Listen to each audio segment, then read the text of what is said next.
launched large-scale military drills in the waters around Taiwan to deter the self-governing island from seeking independence. The Chinese Army, Navy and Air Force sent planes and 19 warships to surround Taiwan in a drill aimed at practicing a total air and sea blockade of the territory. China escalates its operations around Taiwan, showcasing a formidable display of force. The Chinese military also deployed hypersonic anti-ship missiles in what analysts say is a signal to the U.S. against any potential interference. China just carried out its biggest war drill by surrounding Taiwan from all sides. Hundreds of warships, jets, missile launchers, and artillery units ran practice runs on how to cut Taiwan off from the world. And to make the threat even clearer, the Chinese army released a video showing simulated missile strikes on cities like Tainan, Hualien, and Taichung. Something similar had already happened just a few months earlier. In December of 2024, China sent out nearly 90 warships and dozens of aircraft, their biggest naval drill in decades.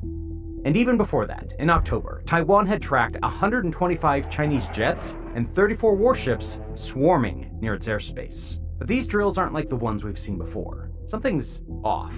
The timing feels too deliberate. The tone is far more aggressive, and the pace they're moving at doesn't look like a show of force anymore. It looks like preparation for a hostile takeover. And it's all happening while China's economy is falling apart.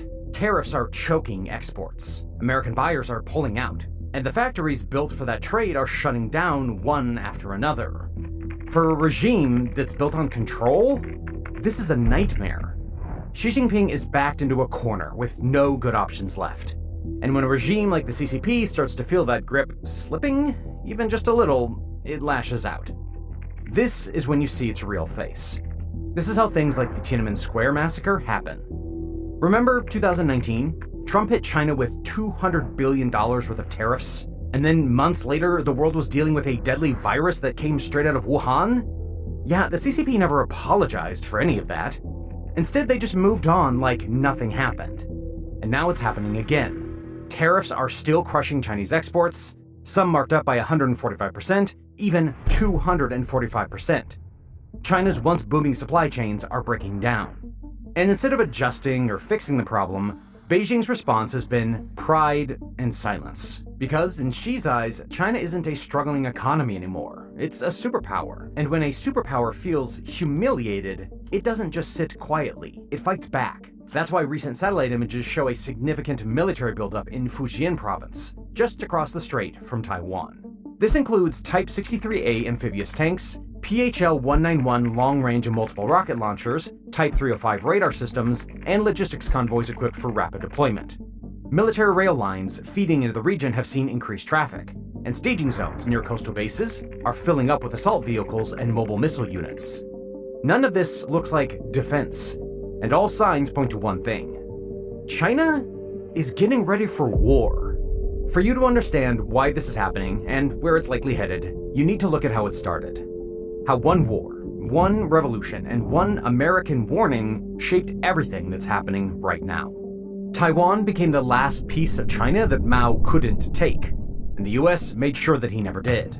In this video, we'll break down the historical split between China and Taiwan, how China plans to invade, and how Taiwan's doomsday plan is built to bleed China's forces. The CCP loves to push this narrative that mainland is the motherland of Taiwan, when in reality, Taiwan, officially called the Republic of China, is actually older than China, officially called the People's Republic of China. Recently, we posted a clip of the Taiwanese president pointing out this fact. Well, that video was mass reported by Chinese bots and then got shadow banned.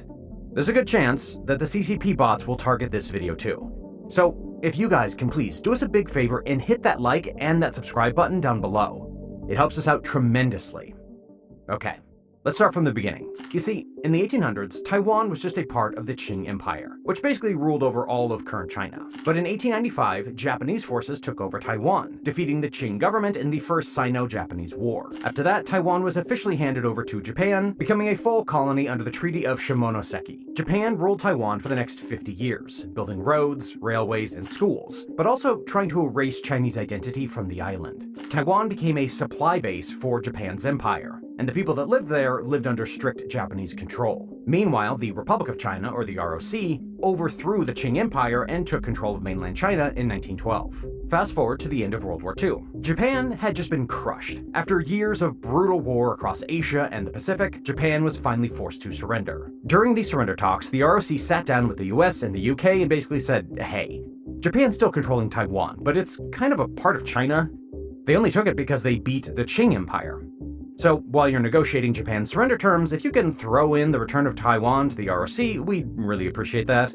And the Allies? Well, they agreed. Under the terms worked out after Japan's defeat, Taiwan was handed over to the ROC in 1945. Japanese forces on the island surrendered to the Chinese troops, and just like that, Taiwan was back under Chinese rule. At least on paper.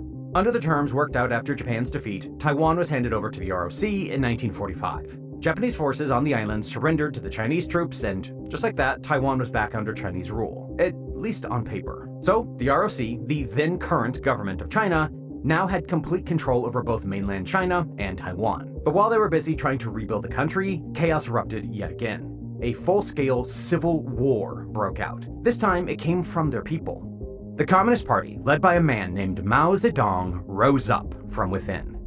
After years of brutal fighting, Mao's forces won. He set up the People's Republic of China, or the PROC, which eventually became the CCP we know today.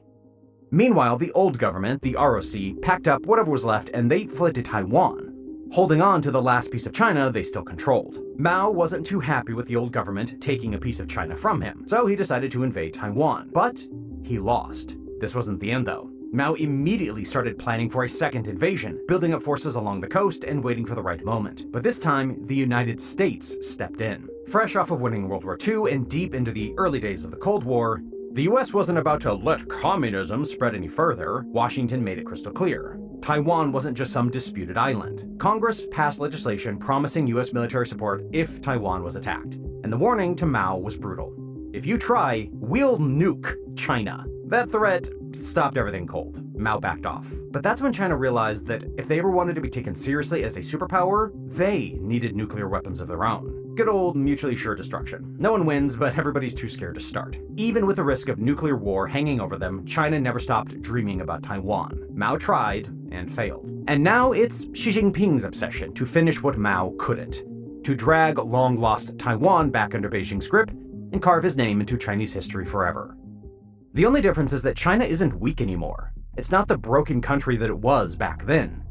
Now they have nukes. Now they have one of the most powerful militaries on Earth. And they're back, stronger, louder, and more determined than ever to reclaim the island they never stopped calling their own. So far, China has done everything from threats of force, economic pressure, trade tensions, online disinformation, cyber attacks. I mean, you name a dirty tactic and chances are they've already used it on Taiwan. Beijing hoped all of this would break Taiwan from the inside, that life would get so hard, so scary, that people would give up on independence, or at least start losing faith in their government. But instead, it backfired. Polls show most Taiwanese still back the status quo. And every time Beijing screams about doom, the mistrust only grows stronger. Now China's running out of options. The only one that's left is the one that nobody wants to see, a hostile takeover. The Chinese military often talks about a three-part assault, in which, first, they'd launch a wave of missile strikes, what they call the Joint Firepower Strike Operations, to wipe out Taiwan's defense in minutes. Hundreds of ballistic and cruise missiles would rain down, crippling early warning radars, air bases, and anti-ship missiles. Bombers and drones would smash command centers, power grids, and air defenses. China's goal would be to take the skies and the seas before Taiwan can even call for help. PLA jets would flood the air, hunting down Taiwan's fighters in the air or bombing them on the ground. Missile warships and submarines would swarm the waters, laying mines if they have to. And once the skies and seas are locked down, the island would be cut off, alone, surrounded, and staring down the barrel of an invasion. At the same time, China would launch a blockade. PLAN warships and Coast Guard vessels would move in to seal off Taiwan's major ports, Kaohsiung, Taichung, and Keelung, and patrol the strait non-stop. They'd board or turn back any ship carrying fuel, food, or weapons. They might even lay mines in the shipping lanes to choke Taiwan off completely. PLA aircraft would declare an air interdiction zone over the island's east and south, forcing civilian and military planes to identify themselves, and letting China control who flies where. In fact, we've already seen hints of this. Chinese ships have started demanding ID and cargo information from passing vessels near Taiwan's coasts. And in 2023 alone, Chinese war games include mock quarantine zones and submarine picket lines right off of Taiwan shores. But if the bombing and blockade don't break Taiwan, and Chinese intelligence knows it probably won't, the next phase kicks in: the amphibious invasion. PLA leaders know a long blockade would only give Taiwan and its allies time to prepare, so their doctrine calls for a fast strike once the first wave of paralysis is in place. Chinese analysts prefer short and intense campaigns over long sieges, fearing that every extra day only invites U.S. intervention. In one school of thought, once Taiwan's air defenses are softened and U.S. ships are kept at bay, China would send its Marines and army across the strait. Hundreds of landing ships, assault boats, and amphibious craft, an invasion fleet possibly in the hundreds, would launch all at once and aim for multiple spots on Taiwan's western shore, areas like Taichung or Miaoli. The beachheads would be seized on day one, and once they're secure, tens of thousands more troops would flood in. Chinese plans talk about an initial wave of 15,000 to 20,000 soldiers, with more jumping in the next day. All the while, PLA rockets would keep pounding away any Taiwanese counterattacks. Meeting that invasion on the beaches would be Taiwan's toughest fight. Taiwan's defenses would already be fragmented after the missile barrages, but Taiwan knows the game too. In fact, they've built a doomsday plan designed to bleed China dry before the first flag ever hits Taipei. Taiwan's generals plan to ambush landing boats and destroy gear as it unloads. In a defense plan straight out of Vietnam or the Pacific Island battles, sometimes called a porcupine strategy, Taiwanese troops would hide in villages, hills, tunnels, and bunkers, turning every mile of ground into a deadly slog for Chinese Marines. And the PLA, they know it. Official Chinese doctrine even warns it might take weeks of brutal, bloody street fighting after a successful landing before Taipei could fall. A nightmare that would look a lot like the first days of D-Day, only bloodier. No wonder some Chinese strategists say they'd rather avoid that nightmare landing if they can. In Rand war games, planners look at scenarios where China might blockade and bomb Taiwan first, then just sit and wait, hoping Taiwan would break or the US would back off. One scenario talked about cutting off oil shipments without striking major targets at first, turning the fight into a long, ugly contest of attrition. In reality, if China moved to invade or blockade, the US and Japanese forces would be racing to the region. But China's gamble is that time wears everyone down. Analysts point out that in a long contest, both navies and air forces age fast. China is betting it can endure the waiting game better than the US, and weaken American options without ever firing a shot. We've already seen China test run this kind of strategy. In 2023 and 2024, Beijing quietly blocked its own tourists from visiting Taiwan. It weaponized fake food safety warnings and bogus COVID rules to choke off business ties. It picked off Taiwan's diplomatic allies one by one, leaning hard on countries to cut ties and bow to Beijing. Meanwhile, Chinese and North Korean hackers target Taiwan's government, military, banks, and power grids every single day. Taiwan's own authorities say that they're getting hit by millions of cyber attacks every month. And to be real, there's a very high chance the CCP has already infiltrated Taiwan's systems. They've hidden malware, planted backdoors, and are just sitting there, quietly, undetected, waiting, because the goal isn't to wreck things immediately. It's to sit in the dark until the perfect moment comes. The United States learned it the hard way in 2020. During the SolarWinds attacks, hackers broke into US government networks, but didn't launch any big attacks right away. They just sat there for months, gathering intelligence, waiting for the right time. Same thing in Ukraine. Russian hackers planted malware inside of Ukraine's power grids long before the blackout attacks actually started. They waited, and when the moment came, they just flipped the switch. That's how it would start. Silent, invisible, before the first bullet is fired or the first missile even leaves the ground. Taiwan knows this won't be a fair fight, and they know they can't afford to wait and react. The real question is, what's Taiwan actually doing to stop it? Since around 2016, the Taiwanese government has shifted hard towards a new playbook, something they call the overall defense concept, or just the porcupine strategy.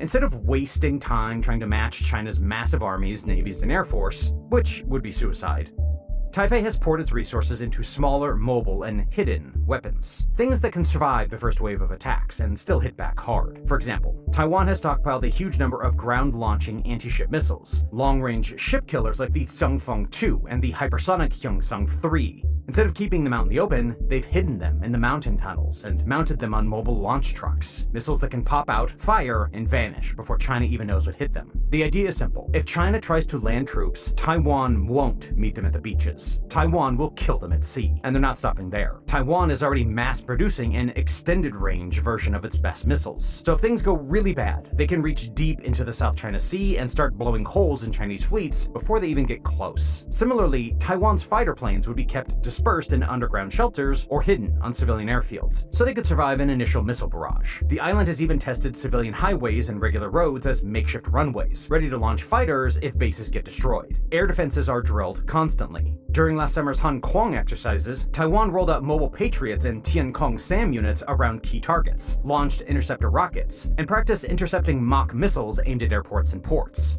The idea is to have a distributed defense. Instead of stacking all planes at one base, you scatter mobile launchers, radars, and vehicles everywhere. So even if China hits hard, there's always something left to fight back with.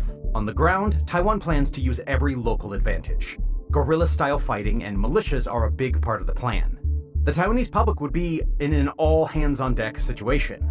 Police, firefighters, farmers, and workers all taking up roles once an invasion starts. Taiwan's doomsday plan would kick in almost immediately. Within a few hours, the island would transform into one of the most heavily armed fortresses on Earth.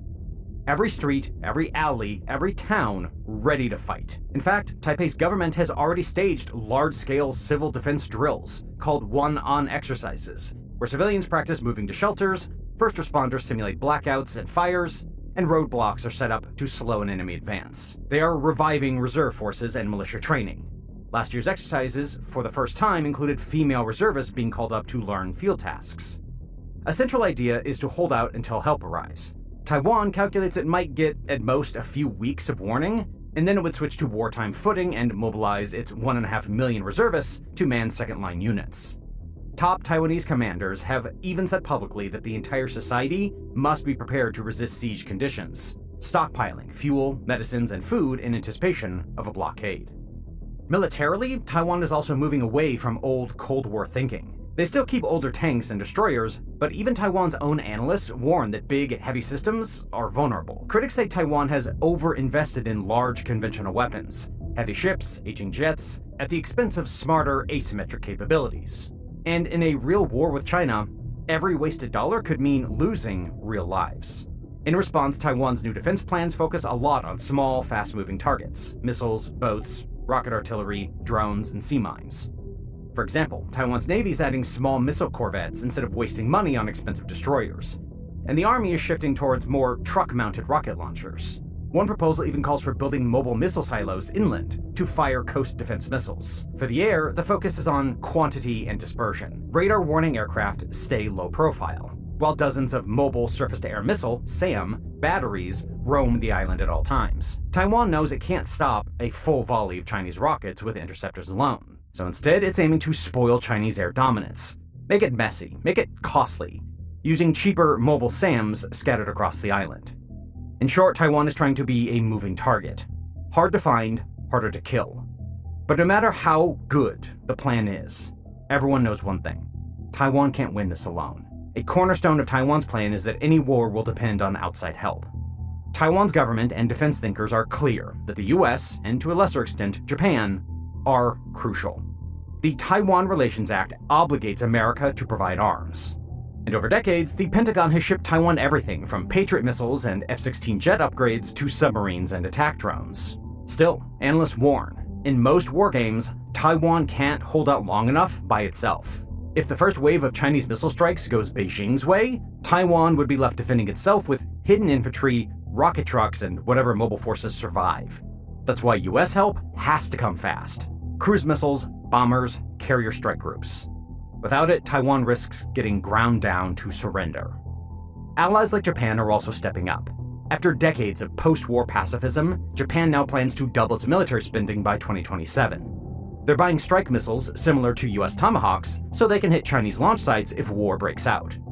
Last year, Washington and Tokyo even drew up joint plans to base US rocket launchers, HIMARS, and others on Japan's southern islands, ready to fire at Chinese forces moving around Taiwan. In wargame after wargame, the US-Japan-Taiwan alliance eventually defeats the Chinese invasion in most outcomes, but only at a devastating cost. A big CSIS simulation ran dozens of scenarios and found Taiwan held on with Allied help in almost all cases. But it came at a horrific price. US and Allied losses counted in dozens of sunk ships, hundreds of downed aircraft, and tens of thousands of casualties on all sides. Taiwan itself would suffer massive damage, with its economy and infrastructure devastated. And Beijing knows this too. Even if China fails to take Taiwan, a brutal war could still destabilize the CCP's grip on power. That's why many recent PLA war games are more cautious, treating a full-scale invasion as a last resort, and focusing instead on limited strikes, blockades, and shows of force. But if push comes to shove, Taiwan is ready to make the war so brutal,